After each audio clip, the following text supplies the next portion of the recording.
When conflict arises with your spouse, do you feel like overwhelmed or confused or clueless as to what to say to bring this conversation back down to a place where you can actually have a life-giving conversation?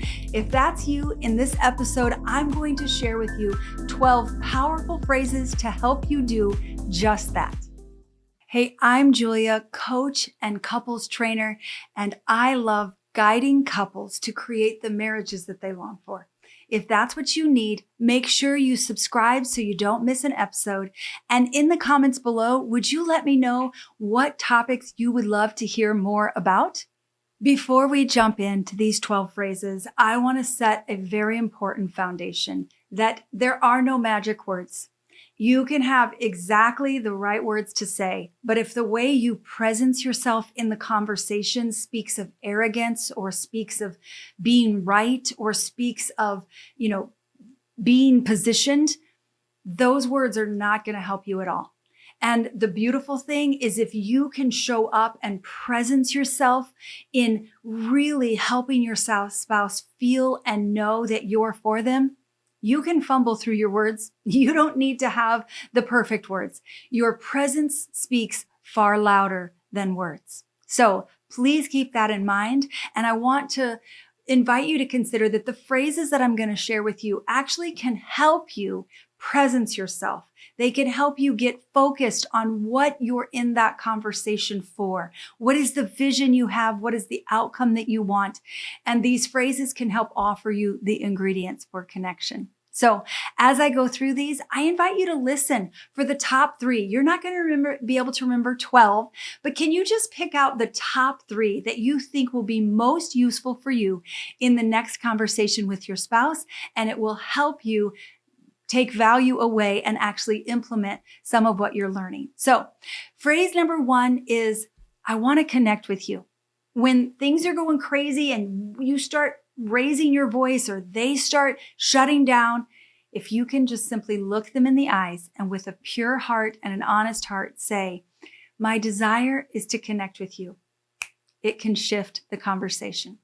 Second phrase, can you help me understand what you're feeling right now? When your spouse is ignited or they're angry or shut down and you're like, what did I say?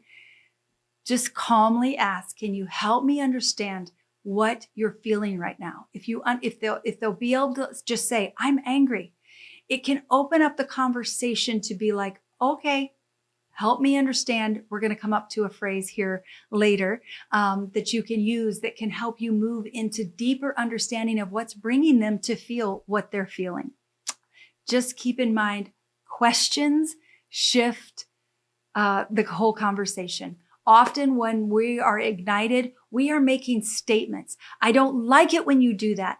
Versus, can you help me understand what brought you to do that? Completely different outcomes can happen.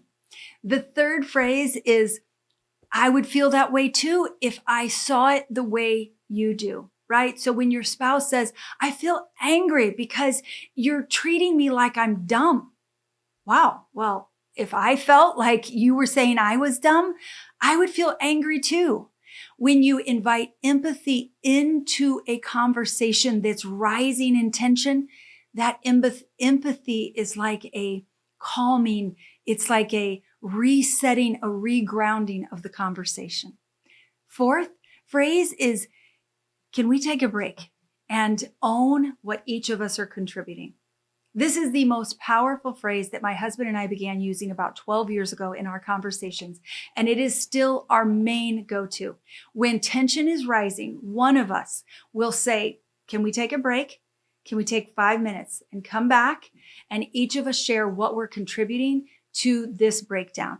And what happens is it allows both of you to get regrounded, refocused in your responsibility to lead a connecting conversation and really go again, start fresh. Okay, we're both grounded again. We're both seeing what we're doing that's not working. Let's go ahead and move forward from here. The fifth phrase is, can you say that in a way I can hear? Like sometimes, my husband and I both do it to each other. I'm going to use him as an example. But if he says something in a way that feels like he's blaming me, like, why did you leave the kitchen like this? Right? Whoop, kumbaya. I want to hear what his upset is, but I can't hear it in the tone and the way he's saying it without, stepping out of who I'm committed to be and starting to get defensive. So I can simply say, I hear you're upset. Could you say that in a way that I can hear what you're really upset about? I get that you're upset about the mess in the kitchen, but your reaction tells me that you're upset about something more than just the thing that I normally do, which isn't clean up the kitchen before we go to bed. Can you help me understand what's really going on? Sixth phrase is, what I hear you saying is, right? Often we can just shift into complaining about our spouse. We can shift into, a defensive dissertation about whatever we feel. And when your spouse is responding to you that way, if you can simply be like listening from a place of like, okay, I get they're upset because I didn't clean up the kitchen. But if I can listen more closely, I can see what's happening. And they're like, just about to start a project in the kitchen. I can simply say, what I hear you're saying is that you're upset that the kitchen isn't clean and you're wanting to work in it. Is that what you're saying? And when we can get clear and on the same page about what's actually happening for the other person, because your spouse is human. I don't know if you realize that, and you're human. So you're going to get triggered. You're going to get upset. There's going to be things that don't work for you. But if you can just be in those conversations in a way that you can help the tension stay at a level that allows you to work together and collaborate. Hey, what is your request? Would you clean up the kitchen with me? Sure, no problem. I can do that, right? We can work together and we can collaborate to come up with what each of us needs to be able to move forward, honoring where each other's at and what each other has coming next. So the seventh phrase is, can we pause for 5 minutes? Now, this is a big one for me because often I go to, I'm learning that I have up until now an anxious attachment. When things start getting unraveled, I go to anxiousness that, oh my goodness, he's going to abandon me. He's, really upset with me. So sometimes I just need 5 minutes to just go for a walk, because when you walk, emotions are thoughts trapped in the body looking for language. So when you can walk, something actually happens in the body where the brain begins to connect more to the emotions and they begin to come up and out of you. So I can take a pretty quick walk down the street and back and have really gotten clear. What am I feeling? What is it that I'm thinking? What is it that I really want and need in this conversation? We can go again. I'm in a much more grounded place and we don't spin off into the craziness of World War III. The eighth phrase is, will you forgive me? Often our spouse is trying to give us feedback. They're trying to help us understand the impact of the choices that we made on them. And when I can hear them, even when it's like really angry and frustrated, but I can just sit and, what? We're human. I make choices that impact him in a way that I don't want him to feel that impact. So you know what? I can just be the bigger person right now. And I can say, hey, I see you. Will you forgive me for doing ... I can see the impact really caused a lot of challenges for you. And that's not what I want. Boom. Tense conversation turned down to a level that you can work through. Ninth phrase is, can we go again? Now, this is vital because often you're both rolling in tension. You're both rolling in stress and emotions, and it's getting, right? If one of you will stop, I love to say what my coach always told me is, he says, the more mature one will take the first step. And so now it's a competition. Who's going to be the more mature one? Who's going to take the first step to bring this conversation into a place where we can connect? And so the ninth phrase is, can we go again? And this is like you're both igniting. And then one of you is like, can we go again? Can we reset? Can we get grounded? Can I say that again in a way that actually can produce a connecting conversation? That is really helpful.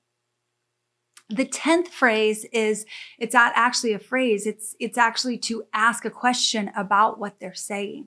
So if they say, I keep picking on this phrase of, why didn't you clean up the kitchen? Which I don't think my husband's ever said, just to, put that in there. But if he did say, like, why didn't you clean up the kitchen? Then I would say, can you help me understand what is the upset about the kitchen? Like, this seems like what, we usually leave the kitchen the way it is and we clean it up in the morning. Can you help me understand what your upset is?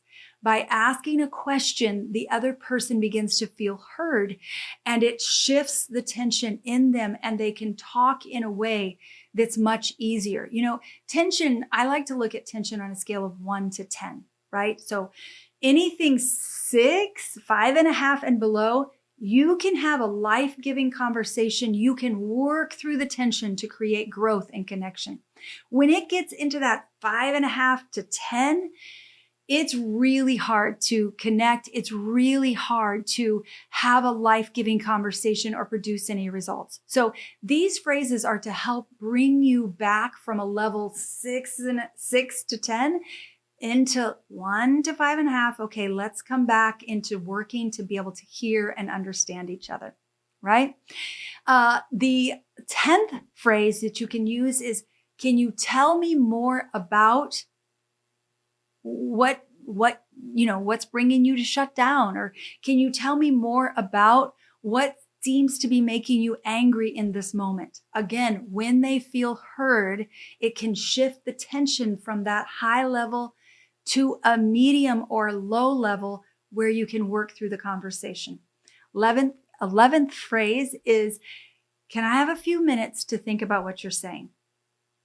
So often in a conversation, they say something, you want to react, they react back, you react back, and it literally becomes like this, right?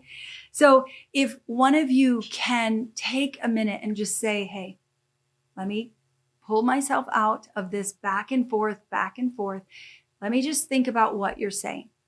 And when you can do that, it allows you to presence yourself back with their feedback. And the beautiful thing is there's gold in every bit of feedback, no matter how poorly it's delivered.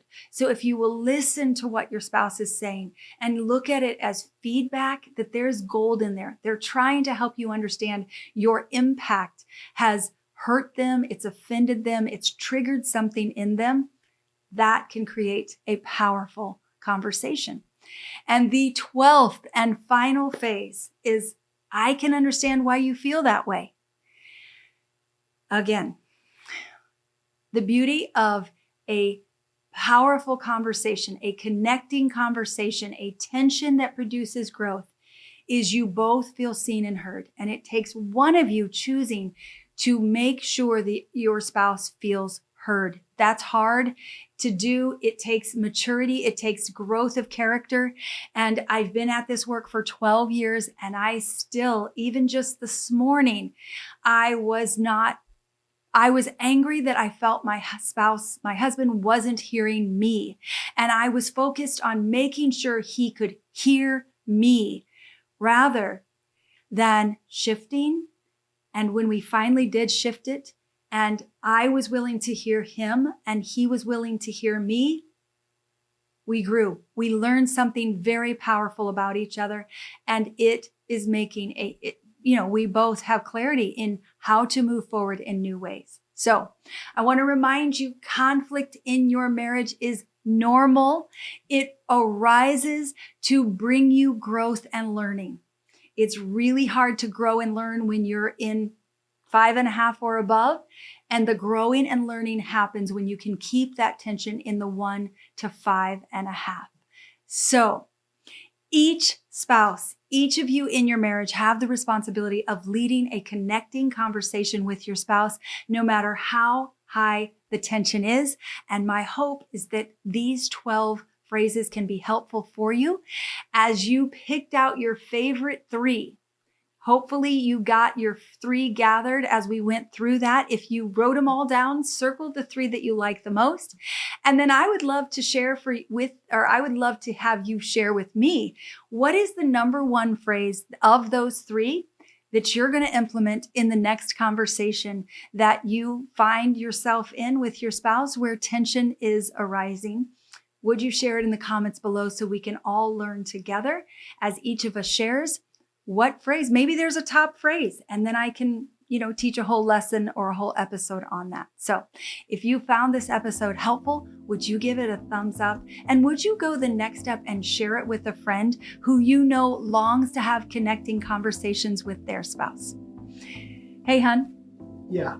Of these phrases, which one of the 12 is your favorite go-to? I think you said it as taking a break. To process and